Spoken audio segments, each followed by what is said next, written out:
promised, we are going to make pumpkin pie. This is my favorite pumpkin pie recipe.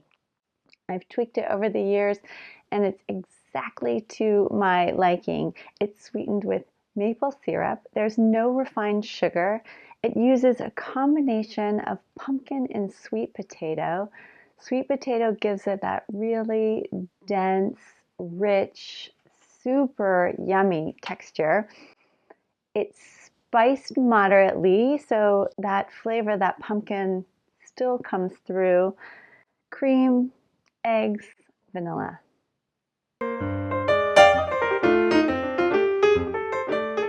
And the best part is you put everything in your blender, turn it on, and that's it. That's your custard. It's that easy. The nice thing about this pie is you can make the custard up a day ahead, keep it in the refrigerator, pour it into your crust, and bake it off Thanksgiving morning. It's just the simplest pie. Since we're talking really basic ingredients, we're talking pumpkin, cream, whole eggs, maple syrup, spices, and for the spices, I have cinnamon, nutmeg, ginger, clove, and some salt. Because these ingredients are so simple, the quality of your pumpkin is really important. You can buy the canned pumpkin from the store. My problem with canned pumpkin is I don't like canned foods, especially with all of the stuff about the lining leaching into the food. So I try to limit my exposure to canned foods, but you don't know what kind of pumpkin they've used. I don't know. I don't know what kind of pumpkin is in those cans. What I've found from being an avid winter squash lover is pumpkin and squash vary greatly, wildly. So I've just brought a few in that I grew this year in my garden.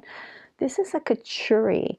This is very similar in texture and flavor to pumpkin. So I guess my other little pumpkin's missing. So this was a sugar pumpkin that didn't quite ripen. So these small little ones, they're really yummy. They have a beautiful orange color. The texture is a little, it's a little wetter, a little more watery than some of the winter squashes. But both of these are very comparable as far as the outcome in a pumpkin pie. My favorite squash, and it's a new squash to me, is the Triamble, this guy. It's a dense, sweet, fine-grained, fantastic pumpkin, and it makes an incredible pie. Likely you won't have one of these sitting around. It took me years just to find the seeds. Another good option that is widely available are these little dumplings. If you can get the sweet dumplings, which actually have this coloring in this shape, those are wonderful. Delicata is another wonderful option, and these are widely available. So if you're making this and pumpkins aren't out, it's not that time of year, you can substitute some of these winter squashes, pretty much all of them actually. My secret ingredient in the pie is a roasted sweet potato. This dry, sweet texture offsets and plays off of that squashier flavor and the texture of most of the winter squashes so well that it makes this dense, dry, not dry, but not wet. You know those pumpkin pies that are just a little like, no, they're just a little bit slippery? This prevents that. So I've gone ahead and roasted one of the squashes and part of a sweet potato, and I've just scooped them out of their shell. So that's what this is. I almost forgot. You're going to need 4 tablespoons of melted butter. And not only do I melt the butter, I brown it, because very few things aren't better with browned butter. In the bowl of your mixer, put your sweet potato pumpkin mix, your maple syrup, heavy cream, your spices, your eggs, vanilla. So this is what browned butter looks like, if you can see through the foam. Now, I don't want to put this hot butter right in here because I'll cook my eggs. So I'm going to go ahead and blend this up just a little bit before I add the butter in.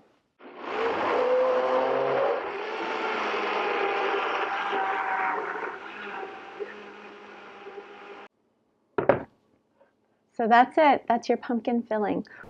All right, so our pie looks beautiful. I'm going to go ahead and fill it, but I want to talk to you just a little bit about cream wash or egg wash. You can do this with a slightly blended egg if you want. If you just paint the top of your crust, the exposed area, it will turn a really beautiful lacquered brown. It's really nice. It just gives it that finished look. And I'll go ahead and do the edges of my pie. You can do this after you put the pumpkin in, but where the cream wash drips down on the pumpkin, it looks a little bit goopy, so preferably before you fill it. All right, so we have our little pumpkin on its own little plate, and we're just going to go ahead and fill our pie crust. Now, this recipe will be more than you need if you're using one of those really standard pie shells. This is a deep dish pie shell. It's like maybe 2.5 inches high. And so this recipe has been calibrated for this type of pie pan. If you have extra, go ahead and just bake it in a little bowl or a little ramekin, and then you have a really yummy kind of pumpkin custard. So I have increased the quantity of the original recipe just because I like that deep dish pumpkin pie. More filling to crust. All right, take it and give it a little swirl on the top.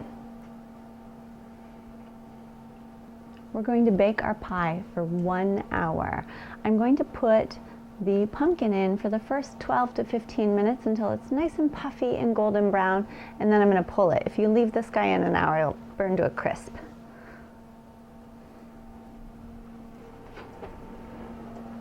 Now here's a little tip for you. When baking a pumpkin pie, when baking any pie that has a raw crust with a liquid filling, bake it in the very bottom of your oven. And if you have a pizza stone, I just have a remnant piece of granite in the bottom of my oven. But if you have a pizza stone, put it in there and heat it up with your oven so it's really nice and hot. When you put that pie shell on that pizza stone, you've just created a really hot, even surface to bake the bottom of that crust. Because we've all cut into those pumpkin pies with that doughy, clear, flaccid bottom crust, and I would always end up just scraping the pumpkin custard off because nobody wants to eat raw pie crust. So baking your pie on something that has thermal mass in the bottom of your oven will cook that bottom crust beautifully. Now you can't have pumpkin pie without whipped cream. So I just whipped up a little bit of heavy cream. I added a tiny dash of maple syrup to sweeten it just slightly, a little bit of vanilla, and a tiny pinch of salt.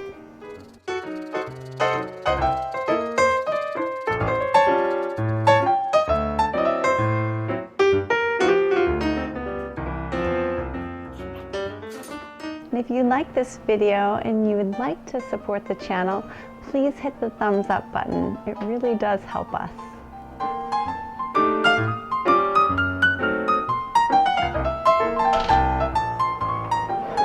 When your pie is done, it will behave like a souffle.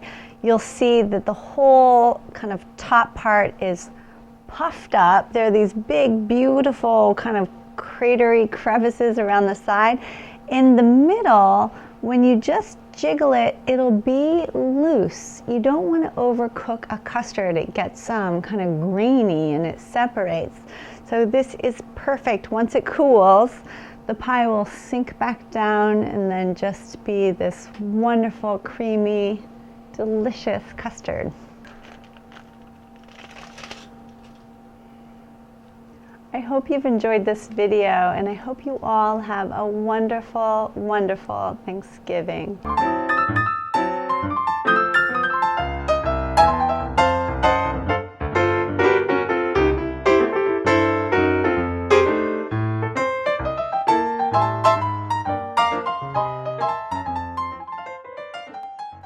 What is pumpkin pie without a delicious, yummy, flaky butter crust? You'll find that recipe in the top left-hand corner. And while you're making crust, why not double the recipe and then you've got dinner covered? My onion tart recipe is in the top right-hand corner. If you're in the mood for chocolate, I have sugar-free honey mints in the bottom left-hand corner. A wonderful idea for holiday gift giving. And if you're going to be baking this holiday season, why not make your own homemade vanilla extract? Wonderful for all of your holiday baking and gift giving. I hope you enjoy these recipes, and thanks again for being here.